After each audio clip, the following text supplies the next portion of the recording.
शंकर भगवान की आराधना में 3 देवता की आराधना साथ होती है। केवल 3 देवता की नहीं, शिव महापुराण में, स्कंद पुराण में, लिंग पुराण में, नर्मदा पुराण में, ब्रह्म वैवर्त पुराण में, कूर्म पुराण में, नारद पुराण में, अग्नि पुराण में, सारी पुराणों को उठाकर देखिए, उस सारी पुराणों में लिखा है शंकर भगवान को यदि हम 1 लोटा जल चढ़ाते हैं तो केवल वो जल शंकर अकेले को नहीं मिलता, 33 कोटि देवताओं को भी प्राप्त हो जाता है। केवल 1 लोटा जल। और भ्रम में न जाइए, कई माताएं मंदिर में जाती हैं जल चढ़ाने के लिए, गलती कर जाती हैं। कई माताएं मंदिर में गई जल चढ़ाने, लोटा भर के 1 लोटा जल, ये यहाँ शास्त्र कह रहा है सारी समस्या का हल 1 लोटा जल। अब तुमने 1 लोटा जल पूरा शंकर जी को कहां चढ़ाया? ईमानदारी से बोलो, कितनी कितनी विचार की बातें, जरा विचार करना। तुम्हारा तुम कह रही हो मेरा भोलेनाथ सुन नहीं रहा, मेरा भोलेनाथ सुन नहीं रहा, मेरा भोलेनाथ सुन नहीं रहा, क्योंकि तुम लोटे में से भी तो जल चुरा कर दूसरे को चढ़ाए। 1 लोटे जल में से वही शंकर जी को चढ़ा दिया, उसी लोटे का पानी थोड़ा सा बचा के गणेश जी को चढ़ा दिया, उसी में थोड़ा बचा के पार्वती जी को चढ़ा दिया, उसमें थोड़ा बचा के कार्तिकेय जी को चढ़ा दिया। अब यहाँ बात चल रही है सारी समस्या का हल 1 लोटा जल। अब तुमने उसी लोटा का पानी थोड़ा सा हर हर महादेव शंभो काशी विश्वनाथ गणेश जी को हर हर महादेव, पार्वती जी को, फिर इधर कार्तिकेय जी को चढ़ा, फिर उसमें से बचा के थोड़ा सा नंदी को भी चढ़ा दो। लोटा 1 देवता। शिव महापुराण की कथा कहती है शंकर को जल चढ़ाने जाना, गणेश जी महाराज को अलग से जल चढ़ाने की जरूरत नहीं है, पार्वती जी को अलग से जल चढ़ाने की जरूरत नहीं है, नंदी को अलग से जल चढ़ाने की जरूरत नहीं है, शरणानंद कार्तिकेय को अलग से जल चढ़ाने की जरूरत नहीं है। आपको पहले भी कथा में कहा था, आज फिर बताते हैं।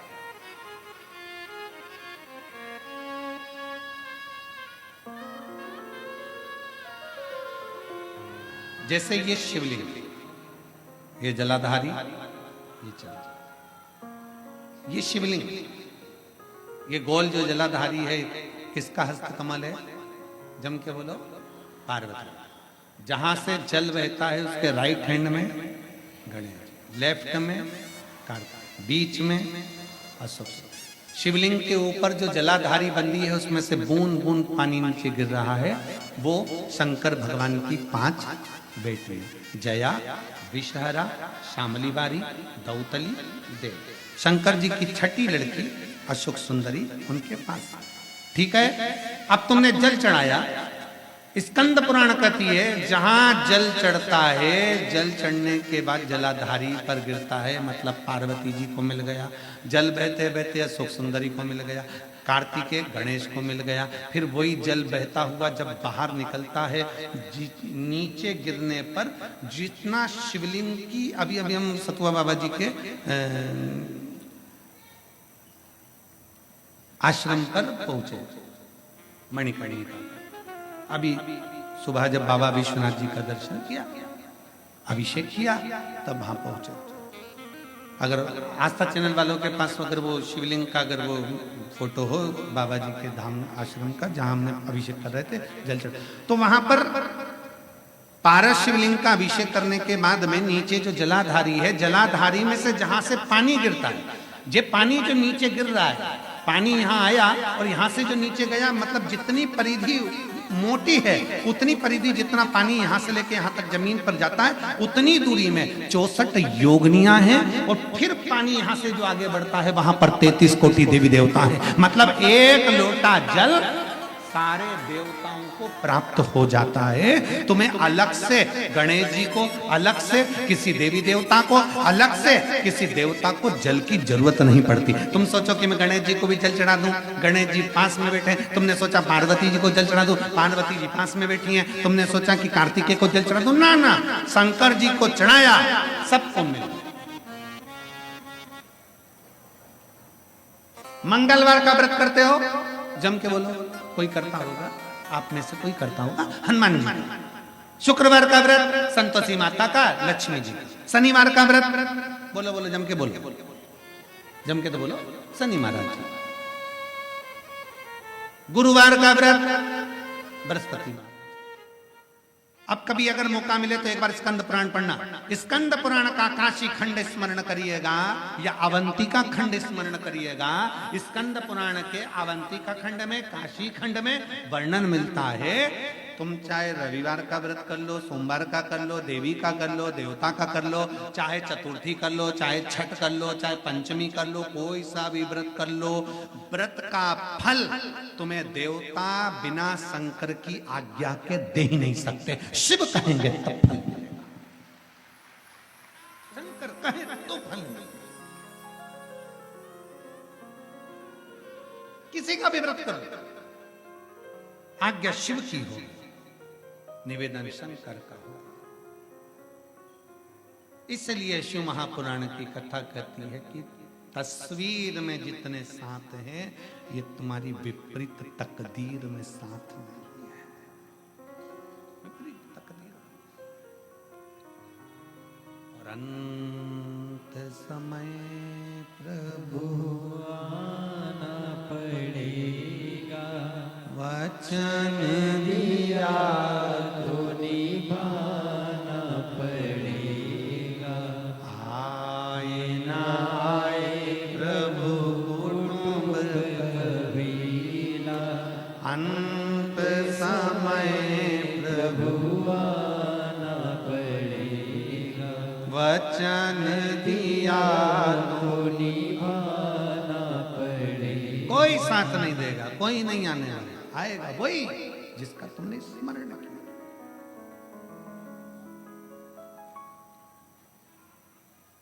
स्वयं को लड़ना है, स्वयं को आगे बढ़ना है, स्वयं के लिए अग्रणी हो जाना।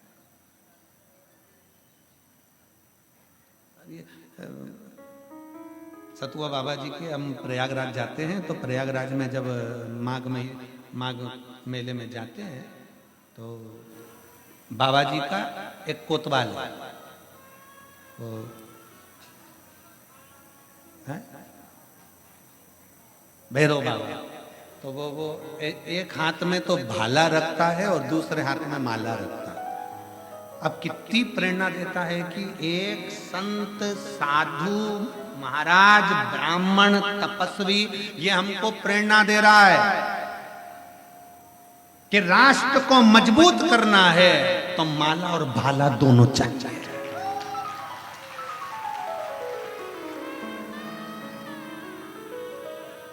उनको देखकर प्रसन्नता होती है। संत प्रेरणा दे रहे हैं कि माला और भाला की जरूरत है, समय आने पर माला की जरूरत है राष्ट्र के लिए, और वक्त पड़ने पर भाले की जरूरत है राष्ट्र की रक्षा के लिए। माला और भाला दोनों साथ देता है और दोनों का क्रम है अपना अपना, दोनों का क्रम।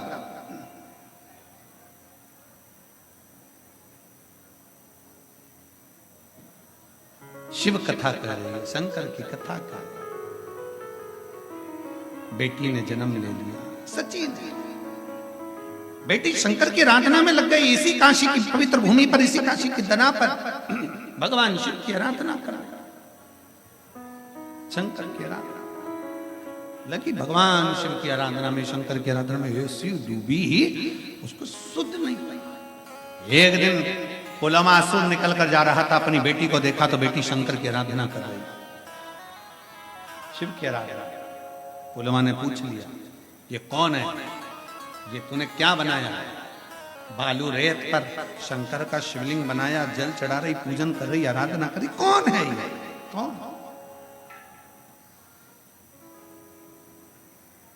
कौन है ये?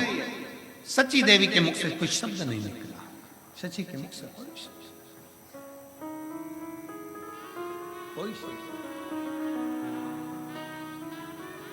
पूछा तेरा भाग्य बनाने वाला तो मैं हूं, तू मेरी बेटी, तू मेरी पुत्री है, तेरा भाग्य बनाने वाला मैं हूं।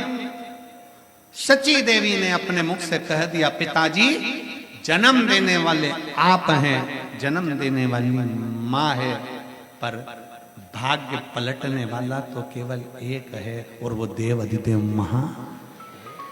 कैसे पलटेगा? कब पलटेगा? पत्र में लगती और होना चाहिए।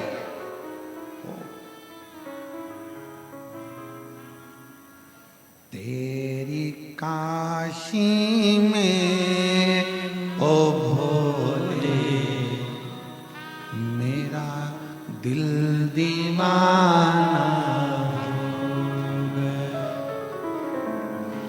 दिल दीवाना हो गया मेरा, दिल दीवाना हो गया, दिल दीवाना हो गया मेरा, दिल दीवाना हो गया। तेरी काशी में हो भोले दिल दीवाना हो गया, तेरी काशी में हो भोले दिल दीवाना हो गया, दिल दीवाना हो